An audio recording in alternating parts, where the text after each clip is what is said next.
to the Polytopian Interviewer, where I interview people and their experiences and views on the Polytopia Discord community. Today is June 23rd, and I have Zoe with me, the community manager.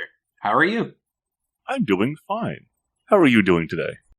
Doing pretty well. Not everybody can say they interviewed the community manager of a Discord, no matter how small. Relatively, well, let me tell you, I'm glad to be here. First question I have, how did you first get into the Polytopia Discord, or probably Polytopia first? Much like a lot of people, I just stumbled on the game. I'm a big fan of Civilization, the series, and Civilization, but that's irrelevant.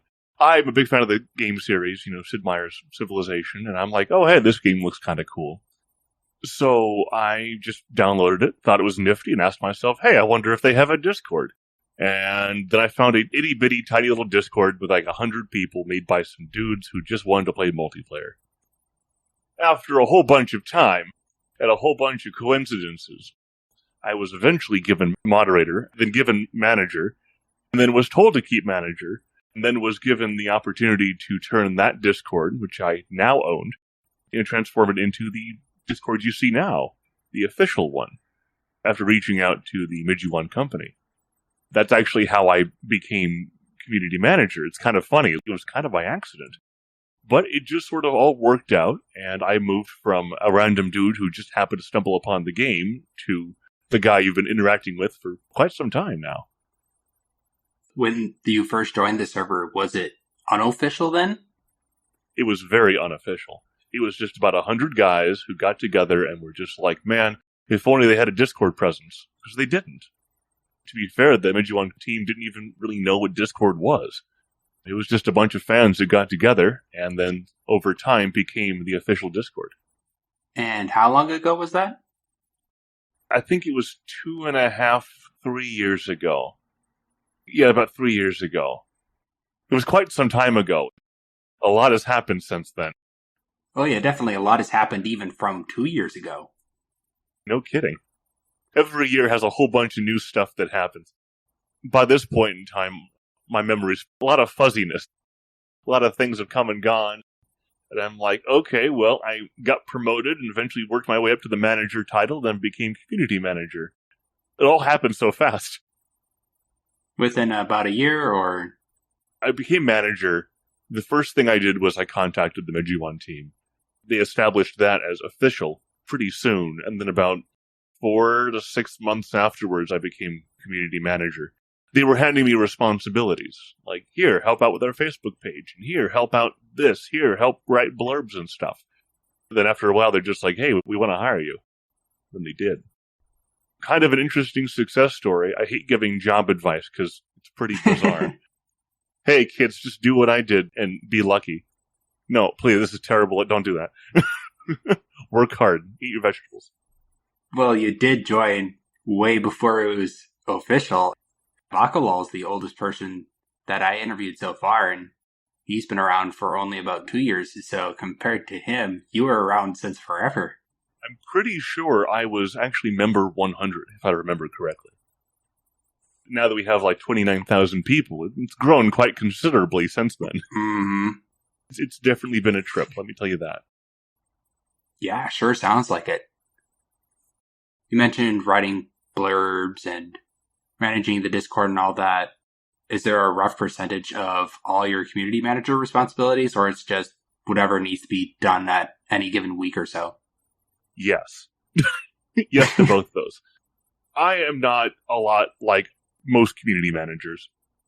I wear a lot of hats. Because we're such a small company, many of the people on the team will often have to wear multiple hats. I'm doing this, and do this, and do this. And I'm no exception. Usually my responsibilities involve A, managing the various social media, B, making sure all the various company emails are answered, C, writing social posts, blurbs, D, interacting with people like you, being part of these sorts of things, talking with the average common folk. Most importantly, my job is to work as a liaison between the team and the fans. Sort of a two-way thing. I tell Midjiwan what you want, and I tell you what Midjiwan wants. Makes sense. And then whatever else they hand me that day. Go do a thing. Here's go write up a thing. Hey, can you check our thing? Hey, can you do... Okay. Sounds like a Most of very... my... It can be. There's definitely easy days where little happens. Let's go around, check the emails, make the standard rounds, and say hi, kiss babies, that sort of thing. Then other days where everything's on fire and I have to go in there and clean house and spend like 10 hours as I'm trying to do a whole bunch of paperwork and make sure things aren't exploding. Like the bug invasion? That was definitely something. Yes, whenever we add more content, those are usually my busy days. You get people who complain, you get people who have questions, you get people who have this and people who have that. A lot of me sitting in a chat trying to help out everyone I can. It's fine. Yes, it's a bug. Yes, we're aware. Yes, we're working on it. And as much of that corporate speech as I've been practicing for years now. But all in all, it's a fun job. I enjoy being a part of it. And it's not quite like anything else I've ever done before. Let me put it like that. And at one point, you became Midjiwan's prophet. How did that start? It was actually kind of a joke early on in the server's history. And even kind of now, I'll often joke about Midjiwan being some sort of god. He is. But people will often joke about the great powers that be. And I'm like, well, if Midjiwan's a god, then he's got to have a prophet. Seeing as I am the liaison and face of the company, then it kind of falls upon me. Who speaks for Midjiwan? Well, I do. Who speaks to Midjiwan? Well, I do. And so the title just sort of fit. Ever since then, I just sort of kept it around because I thought it was funny. Ever since then, I was the prophet of Midjiwan. Do you have a least favorite part of your job? My job involves interacting with a lot of people. This is sort of like a good thing, a best part and worst part of the job is the people. I have met a lot of people. I have met a lot of people I would consider to be my friends. I've met a lot of people who are cool and very interesting and amazing people who I have nothing but mad respect for. But for every person that you like, there's always going to be somebody out there who sometimes is a little bit on the more difficult side. Mm-hmm. Now, sometimes they're going through something. Sometimes life hasn't worked out quite the way they were hoping. Sometimes they're just having a bad day. That's what I try to keep in mind. There's definitely those days where I have to think of getting like a death threat. And I'm like, those days aren't very good. I have gotten a handful of them, but then to be fair, that was expected. Okay. But, yeah, no, it's just part of the job. I think it's the people who are both the best part and the worst part of the job. I love this community. I like these people. They're great people. But yeah, as I said, every once in a while you'll find somebody. Maybe they're a troll. Maybe they're just toxic. Maybe they're ruining the fun for everyone else. Those sorts of people usually put a damper on my day. But hey, we try to be welcoming to everybody. Mm-hmm. Beyond that, the job's pretty great. Would that kind of sum up your overall experience with the main server? I think so, yeah. The main server's a good place. There's good people. It's staffed and filled with a whole bunch of amazing people. Yes, we too, once in a while, will have the occasional hiccup, the issue. Somebody goes around and starts trolling or throwing around insults or posting things they probably shouldn't be. But all in all, proud to be a part of it. It's a good place. I like it. And that's not just me saying this because it's my job. I'm saying this because they're genuinely good people. And a good place to be. I don't think I've ever seen anyone more friendly and more lax and relaxed than the main Discord. How do you usually stay up to date with the whole community? The Polytopian community is pretty big. No one person can manage everything. Okay, it's just not possible. I'm sorry, I'm not a god. I'm a prophet. But I do what I can. A lot of lurking, a lot of asking people, and a lot of times things just sort of trickle up to me. I have people who I work alongside, and sometimes they'll inform me, oh hey, this sub-community is doing a thing, or oh hey, this is happening, or oh hey, somebody wants to hand off a suggestion to you. I at least try to keep abreast on things by lurking in various servers and trying to keep in touch with the people, but usually I'll often have people sort of report to me. I'll have my little feelers out into various sub-communities, and I'll have people who have their feelers out into other sub-communities. And they'll at least try to keep me informed, because I can't possibly stay talking to literally everyone all the time. I'm also part of all the social media as well. So I'm usually reading comments, reading emails, and replying to these people, and trying to get a good idea on the pulse of the community through those sorts of outlets as well. It's not just Discord. Once I take those things, I shuttle them off to the team, and then nothing happens. I'm kidding. We are doing things. Don't worry. For upcoming changes to the game, Naval and Aquarian rework has been mentioned multiple times since 2.25 years ago. What are your thoughts on the reworks? Only what you can tell us, of course. The reworks are happening. A preface here. As you can tell, we recently did this balance pass. And during this pass, and after this pass, we've learned a lot about how the game operates. I mean, granted, we made it, but there's still things that you can always learn. We've learned that we're not entirely too happy with some of the fundamentals. Some of the core game mechanics have left us a little bit kind of in a corner, I guess you could say. Before we get to things like the proper reworks, we still have to kind of reestablish where we want the game's foundations to be. Because if you're just stacking stuff onto a poor foundation, it's going to be poor too. Now, these reworks are kind of happening in what I would guess you could say chunks. It may or may not be like the Aquarian update. It may not be the Naval update. But these things may come as inside of the balance passes. Potentially. We're still in the process of trying to figure out how best we want to handle these reworks. But we could agree with everyone that they've got to happen at some point. I guess you can say we're just sort of waiting on reestablishing and asking ourselves, well, where do we want these things? Because we put the foundations of the game are going to dictate what sorts of things we're going to be adding in these reworks. Hypothetically, let's say if ghosts or something are added as a unit, then we're going to have to think about that, like, well, how do those play into the Naval rework or Aquarian? I don't believe that ghosts are going to be added, but that's just an example. So I think that the big delay has been us trying to sort of figure out, well, where do we want the game to go? What has to be adjusted? What foundations have to be reset before we can do these things? Because if we don't do them properly, then they're just going to fail. Mm-hmm. But I can tell you, I promise you, we want to see these things get reworked. We want to see Aquarian be good. We want to see Naval be more interesting, more intuitive. We want Naval to work better alongside non-Naval. We want to make Naval in its own right more interesting. We want to make the Aquarian more interesting. And I would not be surprised if these reworks take place alongside both balance passes and reworks of other systems. And who knows, maybe one big update, but only time will tell. There was a Reddit user that did a post for their idea of a naval rework with a bunch of different types of ships. My opinion is maybe 2, 3, maybe 4 ship types at most, because Polytopia is supposed to be simple. But I'm curious how the Midjiwan team will balance simplicity as well as complexity. That's always the challenge. We want to provide you options. We want to provide you cool things you can do in-game to give you a sense of choices. We're kind of in an interesting time right now with the balance passes, where, as I said, we're trying to reestablish this new foundation as to what we want to happen, what we want the game to look like. Because we're not entirely satisfied with how things have been happening. We want to make sure that they're good not only now, but moving forward. And because of such, the exact specifics of the Naval rework, it could mean more units. It could mean we could totally throw the entire Naval system out the window and completely remake it.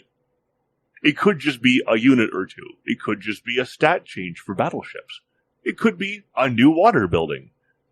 But these things are kind of dependent upon where we want the game to be going. Where do we want that baseline of complexity versus simplicity? Mm-hmm. And then we'll be basing the Naval rework sort of around that, I guess you could say. But we're still in a very volatile phase right now. Because of such, I really can't tell you any specifics. I apologize for that. What do you mean you can't leak information? My job depends on it. But I can tell you that we are working on these things. They're definitely in the forefronts of our minds, and we genuinely want to see these things get added or reworked and actually happen. We're tired of delays just as much as you are. For those of us that joined before or right after the tribe leader system in the main server was abandoned, what was it like back when it was still in place? Or why was it implemented in the first place? Way back in that time, we had our admins, we had our moderators, a handful of people who would help us out with things. And then we had these tribe leaders. Okay, we had established them as sort of these mini-mods. Like, hey, we gave them small amounts of power. We, on the Discord, have allowed people to choose a tribe, which is their favorite.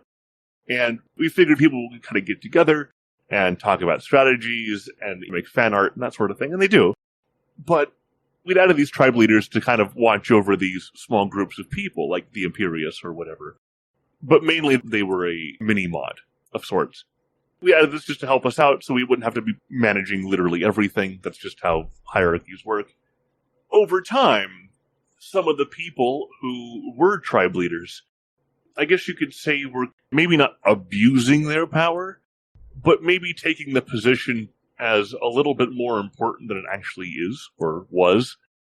Over time, we started to run into issues with these tribe leaders, and things like elections, and things like what their duties were. Because sometimes they would cause problems. Maybe these people would take the position too seriously. Maybe there'd be some sort of internal power struggle over the role, I kid you not. It kind of evolved from just a small mini-mod position that you kind of laugh at, like, haha, leader of the Imperius, to some fans who genuinely thought these people led the entire Imperius tribe. Or insert tribe here. And that would cause us issues. Sometimes these people, in their power struggling, would cause issues with other people. You'd find lines in the sand, and people divided, and people trying to make their own thing. And it was a lot of fan servers based off of the tribes. And it wasn't unheard of for people to take the current tribe leader on main as the current leader of the tribe on their server. And then we get people who complain to us. So-and-so was elected. We're trying to establish a coup against so-and-so. They're doing a terrible job. And we're thinking like, oh my gosh, this has kind of gotten out of control. Wow. As riots are happening and people are unhappy. Now, there were definitely some people who took the position with respect and understood the responsibility and handled it well. But there were also some people who, I guess you could say, sort of ruined it for everyone else. After 3 elections and the various issues that were part of those, we just sort of decided just to abandon it. We're like, we would change some of the rules, give them different directions, try another election, and do it again and again and again. And over time, we're just like, this just isn't working out because it seems to sort of fall down to a bunch of power-hungry individuals who are taking this to be far more serious than it actually is. And that's why we ditched the system, because it just wasn't doing what we were hoping. They weren't mini-mods anymore, they were just a source of constant headaches. Once again, we are sad that those who were taking the position well and respectfully don't get to do so anymore. And we are a little disappointed in the lack of tribe leaders every once in a while. We're like, man, I kind of wish we still had these. But over time, we just sort of learned from our mistakes and just sort of agreed, yeah, this just isn't doing what we were hoping it to be, so we sacked it. To my knowledge, there was also the problem of people getting elected tribe leader and then not really doing anything, if anything at all. That too. We were having difficulty holding these people accountable. Either A, to do what we had asked them to do, and B, to not do what we didn't ask them to do. As I said, the role just wasn't working out the way we were hoping it would, which was disappointing to say the least. But instead of trying to keep fixing it over and over and over, we just sort of cut our losses. Yeah, some of the good got removed, but I can tell you that it's a much easier job of administrating now and trying to keep peace when we don't have as many people actively fighting against us. That sounds like we're a dictatorship. No, I mean, it's less things we have to keep in mind, is less thought of a riot or something. And let's just focus more upon running events and stuff and not having to babysit things which just aren't working out as we were hoping they would. But the IMO wants to have 5 tribe assistants. As I had said, we grabbed some of our individuals who we felt were doing a fantastic job with the role and made them mods. And then we just sort of told the mods, just do what they were doing, but don't be so narrow-focused, I guess you could say. So we kind of grabbed what we liked out of the role and then turned it into what we have now as our moderators. They were there before, but we picked out the bits we liked and then added it to the mods and to the admins. It gave us experience as to how best to run things. As I said, I know some people didn't like it, and I know that some of the good had gotten thrown out. But all in all, we had all agreed that it's a much less headache now. Helps us do what we feel to be a better job, because we don't have to worry as much about some particular agents who weren't exactly working in the server's best interests. You previously mentioned you don't play ELO games, and you have no poly-ELO bot records at all. Why is that? Combination of reasons. Some personal, some professional. From a professional standpoint, I like to maintain a sense of impartiality. I feel that if I get too close to something, then I often miss the forest for the trees. So I don't like to get too involved in something, because I feel that I personally have difficulty remaining impartial. But also personally, I'm not exactly what you would consider to be a competitive gamer. Although I may love video games, I love them deeply. Competition in games is not something I necessarily find fun. So I tend to stay out of competitive formats, not just in Polytopia, but in virtually any game. Because it's not something I personally would consider to be fun. If anything, I find it stressful, and not worth the effort. I do have respect for those who are competitive. Our competitive members are definitely a very important part of our community. But I wouldn't consider it to be something I am personally interested in, or at least partaking in. And because of such, I stay out of the whole setup and just sort of watch from afar. And if you did log your games in poly-ELO, people probably will be tempted to keep looking you up, and every time they do that, you'll get pinged. Exactly.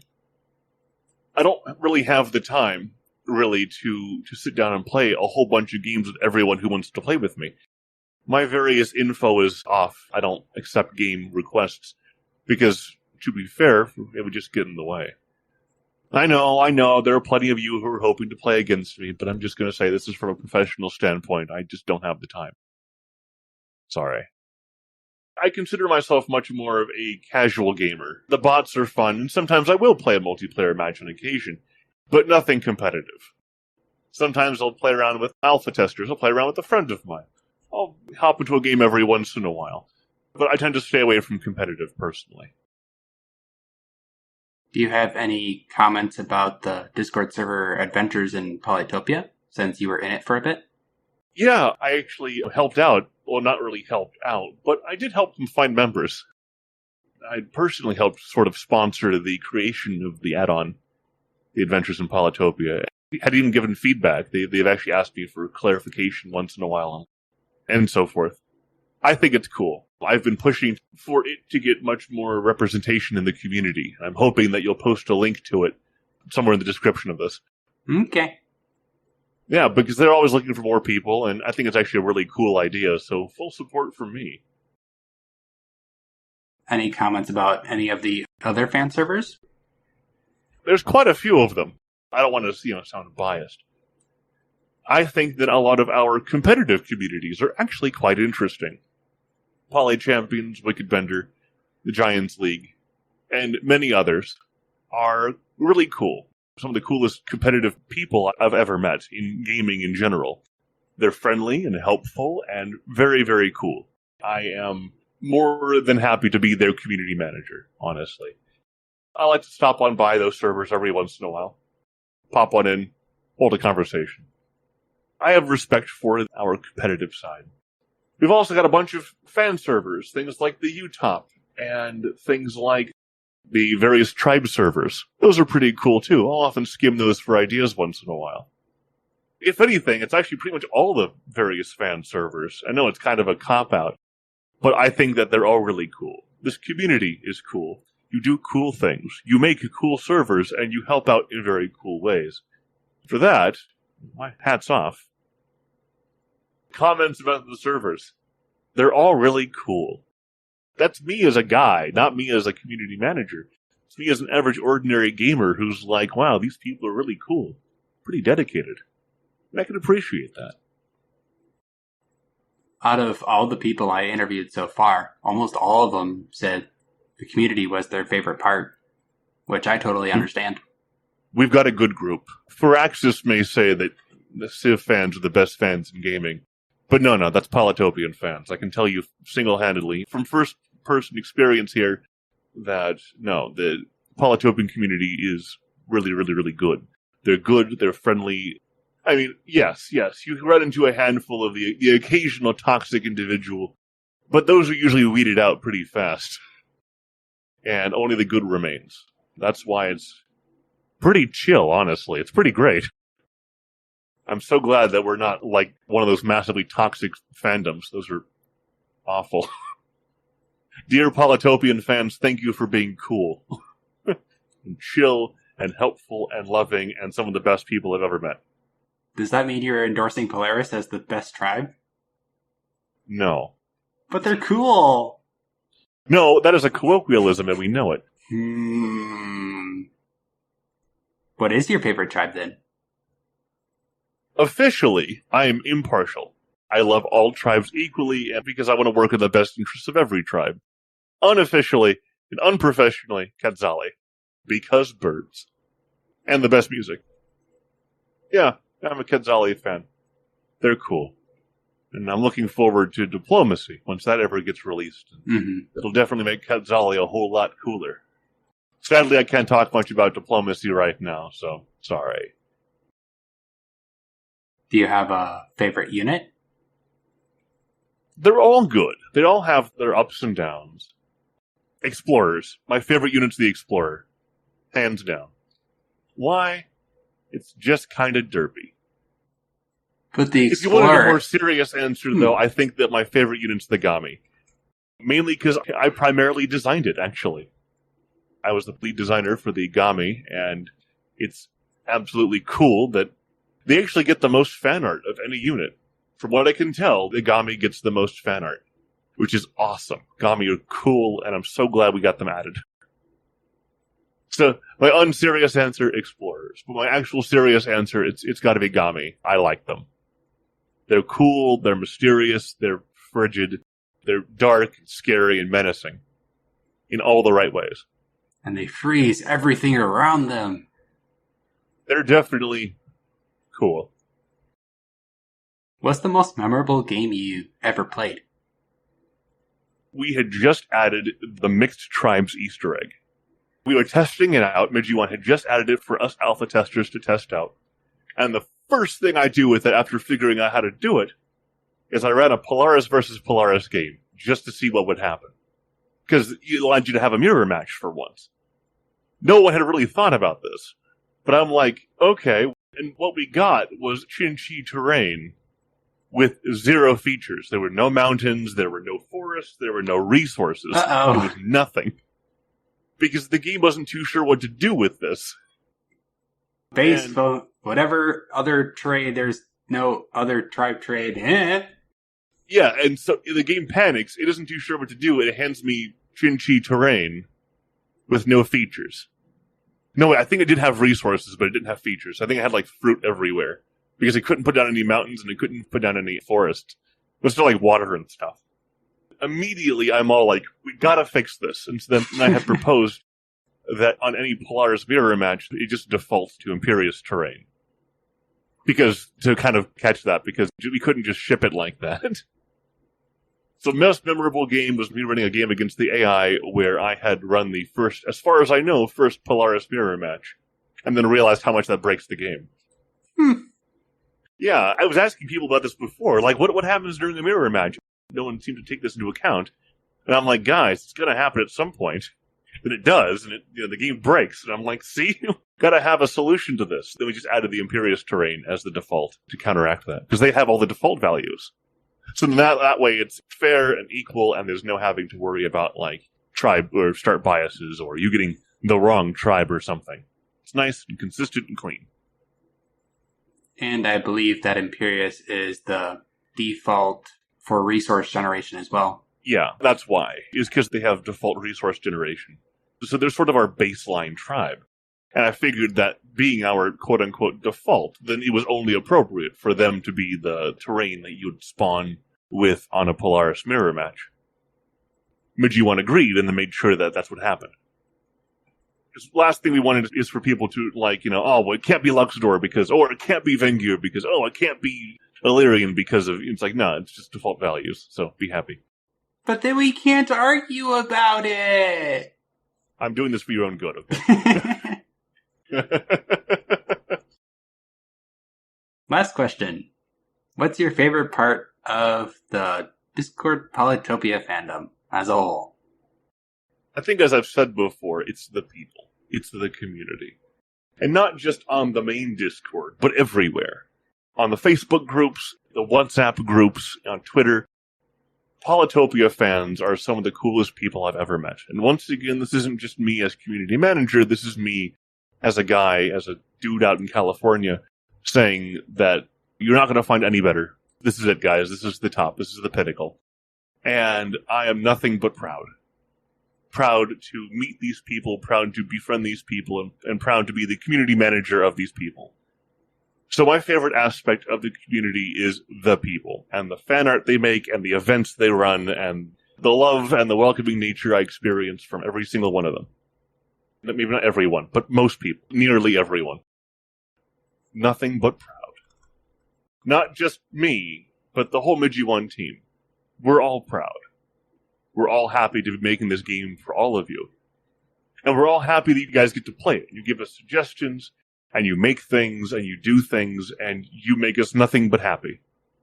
So thank you. From all of us at Midjiwan AB, we thank you. Thanks for being cool people. And I want to thank you for setting up this interview. Of course, I am more than happy to be here. To anyone who's listening to this, let me tell you, it is totally cool to come up to me and ask me questions. That's why I'm here. Ever find me out in the wild, come say hi and talk about Polytopia. Anything else you want to add? No, I think that covers all my bases. To reassure everyone once again, we are developing, we are making things, and we are doing a whole lot. It might not seem like anything's going to be coming out for a while, but I can tell you that we are in fact working on things. Sometimes things just take a little longer than we were anticipating, but hey, you know what? Better to take more time than less time. Mm-hmm. That's my last statement to everyone. Go back to being awesome. Cool. Sounds cool to me. Thank you for doing this interview. It's been fun. Yep. Adios. Bye. As always, thanks for listening. Special thanks to my guest Zoythrus, not only for letting me interview him, but also sharing this podcast with the whole Discord server. I'm greatly honored. If you would like to be interviewed, there's an interviewee Google form where you can apply to be on the show. Looking forward for your application. My goal for the Polytopian interviewer is now almost complete, but that doesn't mean I can shoot higher. No promises though. I also provide a text version in my server Friendly Polytopia, where there's many things, including a large polished Poly Discord server list, tribe guides, and occasional tournaments. I also have a YouTube channel where I do 1v1s and sometimes tutorials every 2 weeks. Links in the description. What episode next, you ask? I would recommend Prophet and Flame for the Polychance fans, Espark, the Social Butterfly, and me to dive in why I started this podcast in the first place. That's all. We'll be back next week. Bye!